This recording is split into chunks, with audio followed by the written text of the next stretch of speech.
All right. Hey, everyone. So, for those that are watching this online, there's a couple things I want to point out before I go into the presentation. The projector that is producing that image is powered by a Model S. There are no wires. So that is a projector on a Model S with the energy coming from the battery pack, and that is what's producing that image. And that is the factory. Like a lot of people may not realize, that is actually part of the factory. That is not a screen. And the people in the audience are the people that have designed and engineered and built the Model 3.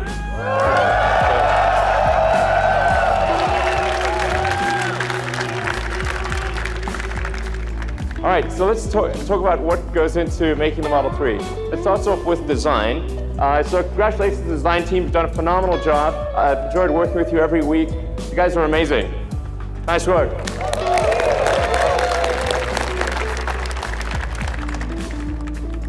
So there are many elements of the design. It's difficult to actually say exactly what makes it good, but except to say that we agonize over every curve, over every detail, every corner, every element of the interior, the exterior, including things that people probably won't even notice. We care about every part of it.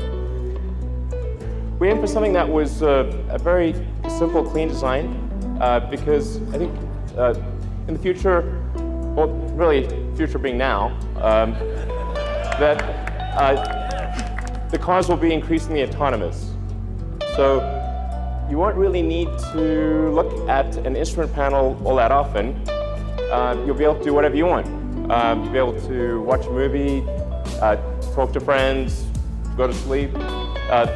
Every Tesla being produced right now, the Model 3, the Model S, the Model X has all of the hardware necessary for full autonomy. And I think a lot of people still don't realize that. It's got the 8 cameras, it's got 12 ultrasonic sonar, it's got the forward radar, and it's got over 10 teraops of computing capability. Let's go more into the interior. So one of the challenges with the car was, since it is smaller than a Model S, how do we make a car that is smaller on the outside, bigger on the inside? So we took an idea from the Model X, which was the canopy screen. That makes you feel like if you're in a Model X, it makes you feel like you're flying a helicopter. It really has this amazing feel. And we turned that around, put that on the rear of the Model 3, so that you could still have a great deal of rear headroom and have this amazing view while being in a smaller car. It's actually one of the toughest design challenges of making the Model 3.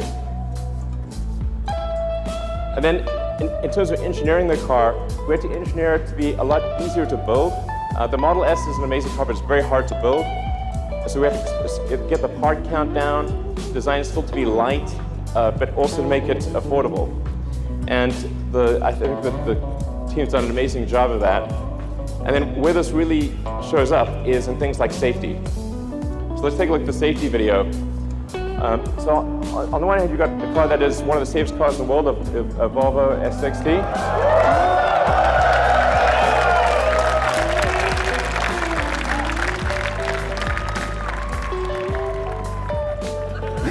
Yeah.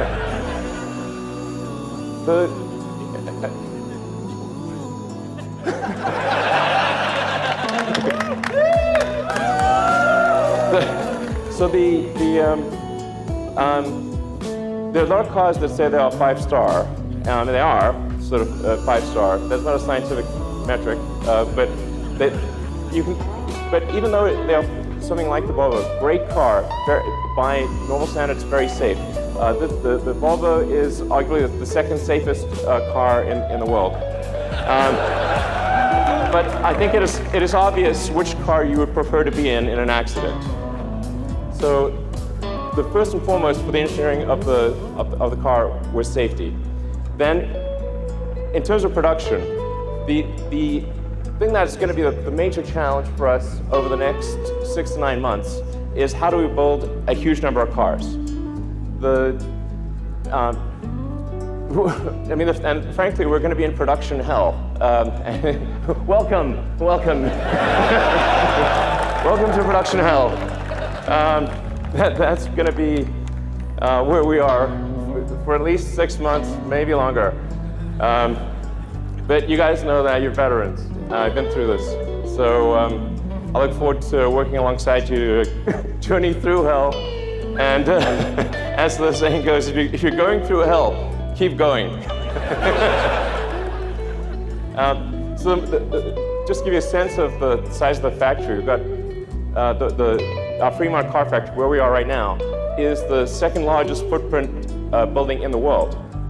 And that's going to ultimately produce 500,000 Model 3s and about 100,000 combined S and X vehicles, and maybe more if we can do it. But it just gives you, I want to give you a sense of the scale and how much has to go right. So then a frequent question I get asked, I noticed it popping up on Twitter quite a lot.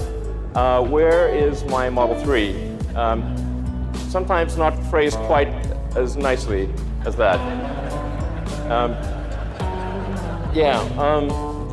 Well, we're building the cars as fast as we can. We're going to drive this ramp as hard as we possibly can.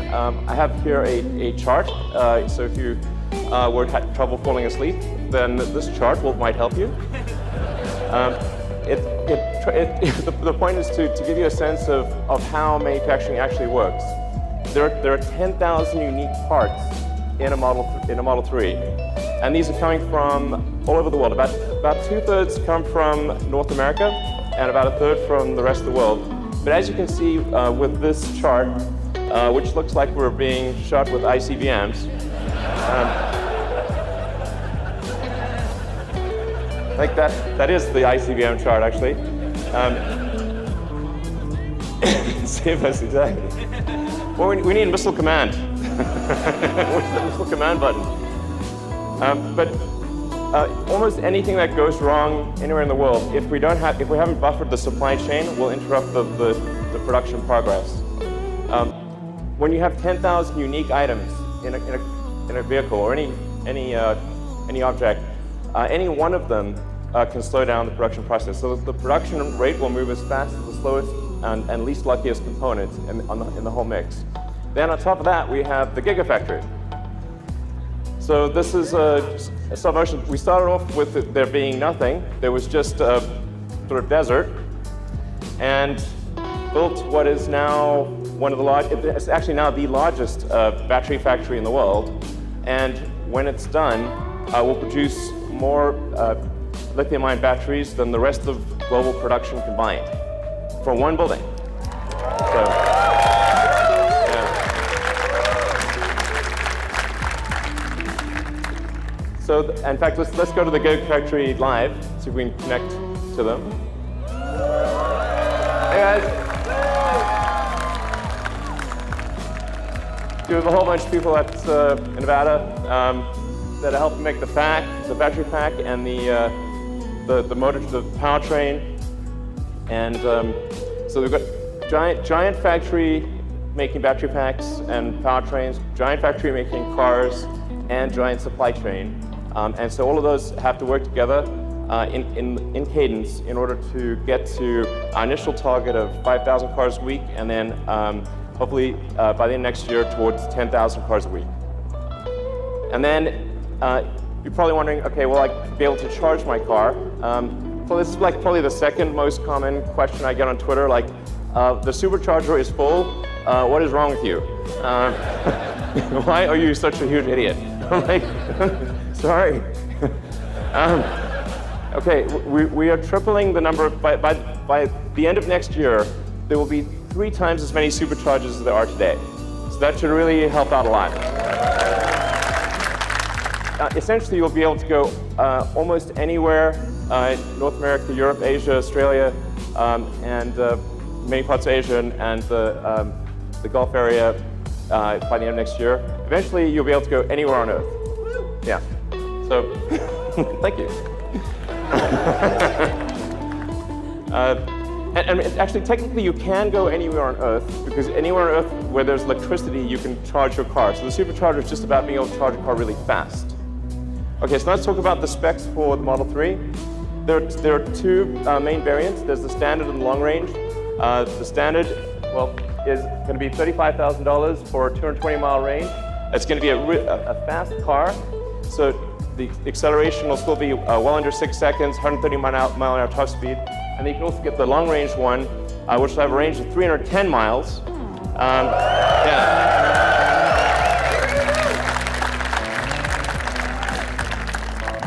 And be about roughly 5 seconds 0 to 60, 140 mile an hour top speed. So it's going to be a really great car. I think you will not be able to find a better car, gasoline or electric, in that price range that is anywhere near as great.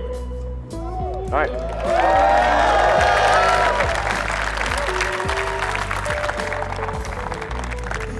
So let's head over some cars. We have the first 30 production cars here being charged right now, right there.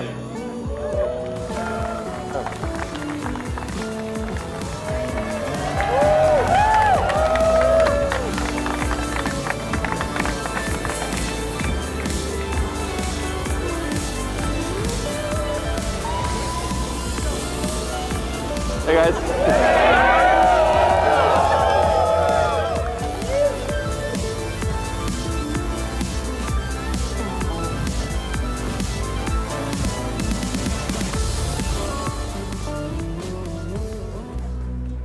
All right, so, hey guys. Those are actual owners getting actual production cars. Woo! Hey.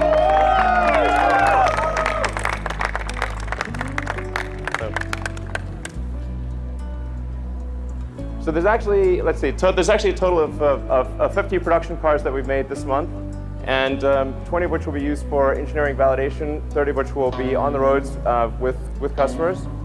And I want to just say to those that have lined up to buy a Model 3 and that in some cases spent days outside of our stores to be first on the list. I just want you to know that really matters to us. We really care. And we're going to do everything we possibly can to get you the car as soon as possible. So we're going to work day and night to do right by the loyalty that you've shown us. Thank you for doing that.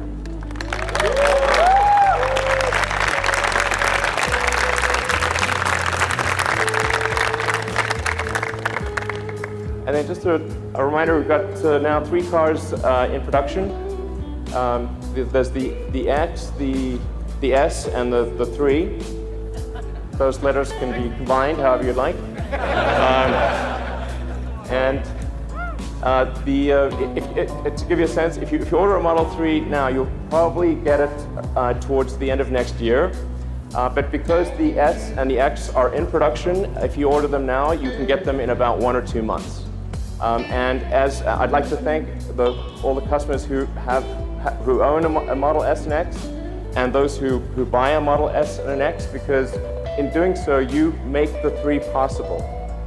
The money that we make with an S and X all goes into building Model 3.